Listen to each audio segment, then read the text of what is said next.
From Storm Tracker 6, this is Forecast First, sponsored by Auto Owners Insurance. Simple human sense. Well, we had a pretty good day today with some filtered sunshine throughout the afternoon. Those clouds, though, are working their way back in ahead of our next weather system. Take a look at our temperatures, though. We're into the 40s right now, 41 degrees in Mason, 40 in Jackson, 37 in Hillsdale, and 41 in Lansing. Over the next 12 hours, we'll continue to see those clouds increase, and yes, the chance for some showers moving in for later tonight into early tomorrow morning. All the details coming up in just a little bit. 6 News at 6 starts right now. WLNS is here for you with 6 News at 6. An early morning shooting sending a team to the hospital, and police are still looking for answers. It's our top story at 6. Thanks for joining us. I'm Rachel Ramsey. Police say the shooting happened on Lansing's south side at around 2 a.m. at the intersection of South MLK and Cooper. That's where police found an 18-year-old in the intersection with a gunshot wound. He was transported to a hospital with non-life-threatening injuries. Police are still investigating the shooting, and they believe this was an isolated incident, and they say there is no threat to the public at this time. If you have any information that you think might help police, call the Lansing Police Department. And a listeria food poisoning outbreak has led to the death of an infant, and at least 10 other people have been sickened. The outbreak is tied to ready-to-eat meat and poultry products, which include chicken feet, duck neck, beef shank, and pork hock. Although the foods have been recalled, these products may still be in people's refrigerators or freezers. If you currently have any of these, they should be thrown out or returned to the place of purchase. Refrigerators, containers, and other surfaces that may have touched the foods should be cleaned and sanitized.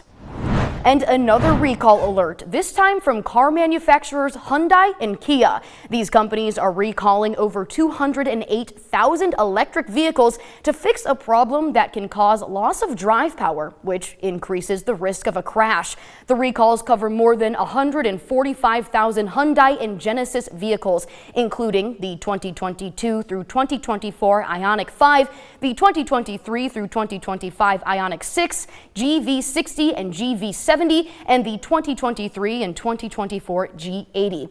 Also included are nearly 63,000 Kia EV6 vehicles from 2022 through 2024. Owners will be notified by letter in December and January. A new state task force will look to address the high rates of violence against Indigenous people here in Michigan. It's called the Missing or Murdered Indigenous People, or the MMIP Task Force. Attorney General Dana Nessel says it will consist of tribal, federal, state, and local prosecutors, law enforcement officers, victim advocates, and human service specialists. According to a federal study, more than 4 out of 5 American Indian and Alaska Native women have experienced violence in their lifetime. Nessel says one of the focuses for the task force will be to improve the investigation and prosecution of missing or murdered Indigenous people. Well, President-elect Donald Trump has finished announcing his cabinet secretary picks ahead of the Thanksgiving holiday. As CBS's Christian Benavides reports from West Palm Beach, Florida, new CBS polling shows how Americans are feeling about the transition so far. From his Mar-a-Lago state in Florida, President-elect Donald Trump and his team have kept up a steady drumbeat of staffing announcements, including all of his cabinet secretaries, some of whom may have a difficult path to confirmation, including his defense secretary pick, former Fox News host Pete Hegseth. It's frankly an insult and really troubling that Mr. Trump would nominate someone who has admitted that he's paid off a victim who has claimed rape allegations against him. But on Sunday, Trump allies doubled down on their support of Hegseth, who faced allegations of sexual assault, which he has denied. Authorities investigated and did not file charges. All these are, as you said, are allegations. It's amazing how this comes out. Pete is a very talented individual. A decorated veteran, Hegseth's also said this about women in combat. I'm straight up just saying we should not have women in combat roles. Pete has his opinions. You have your opinion, I have my opinion, but who ultimately makes that decision is President Trump. New CBS polling shows a majority of Americans, 59%, support Trump's handling of the transition, and 55% are either happy or satisfied with his victory. President Trump has a mandate to execute these policies that he has outlined. On Saturday, Trump announced former domestic policy advisor Brooke Rollins as his pick for Agriculture Secretary. Scott Bessent is his choice for Treasury. If confirmed, he would be responsible for Mr. Trump's proposed policies on taxes and tariffs.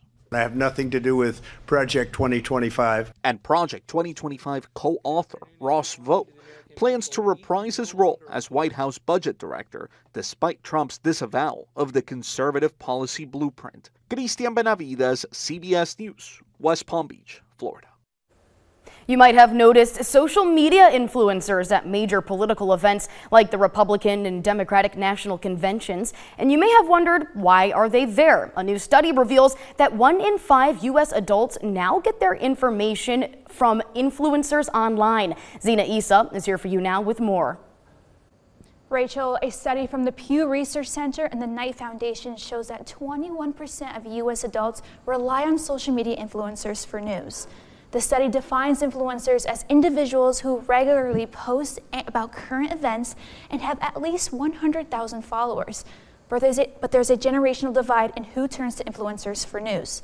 37% of adults under 30 use influencers as a news source, but that drops to 26% for adults aged between 30 to 49. And these numbers have not gone unnoticed by political parties who are leveraging influencers to connect with younger voters. While many in the study say influencers improve their understanding of current events, experts stress the importance of verifying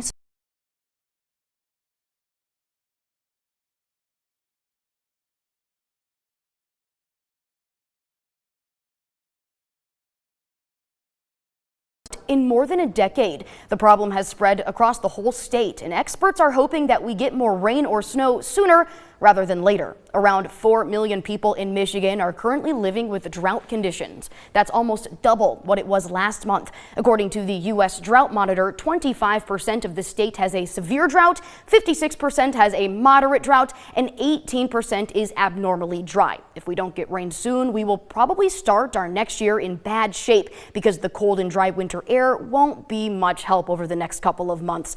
Now we hand things over to Kelsey with a look at when we could see some relief. From Storm Tracker 6, this is Weather First, sponsored by Auto Owners Insurance. Simple human sense. Well, let's take a look at that drought tracker right now that we just talked about it. We're seeing that moderate drought in this peach color right here for most of mid-Michigan, and then we just have some pockets of some abnormally dry in that yellow color, in that orange color closer to the state line. That is that severe drought. So we're pretty dry here and across mid-Michigan, and we will see some relief in the form of some rain tonight, but I don't think it's going to be a lot of rain that will be giving us some of that relief that we need from this drought. Take a look at our Skyview network. We'll still see those the skyline for tonight, and we also saw those temperatures into the 40s today. 41 degrees right now. 46 degrees was our high, with a low of about 38 degrees.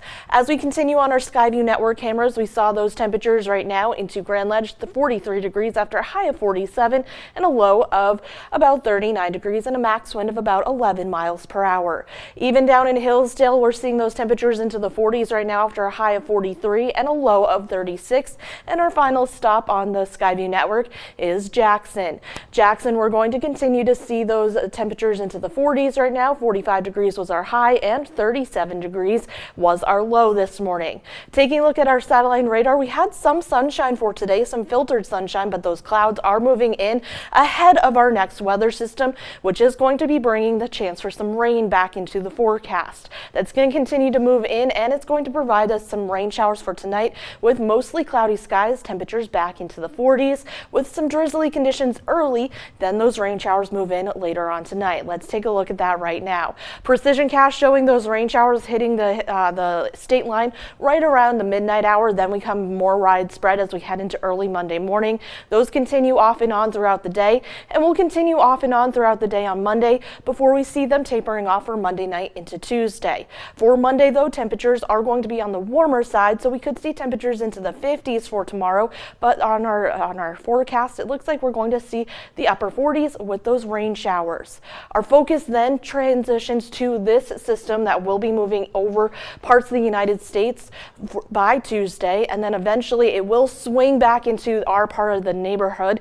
It all depends on if this system moves further to the south. That will bring our snow chances down, but if it moves further north, that could bring us some snow showers for the holiday weekend. As we can see on this graphic, if we have that northern track, we could have that accumulating snow possible. The more southern track would just bring that light snow, mainly to the Jackson and Hillsdale area. But overall, for our temperatures, we'll continue to see those colder temperatures move into the area.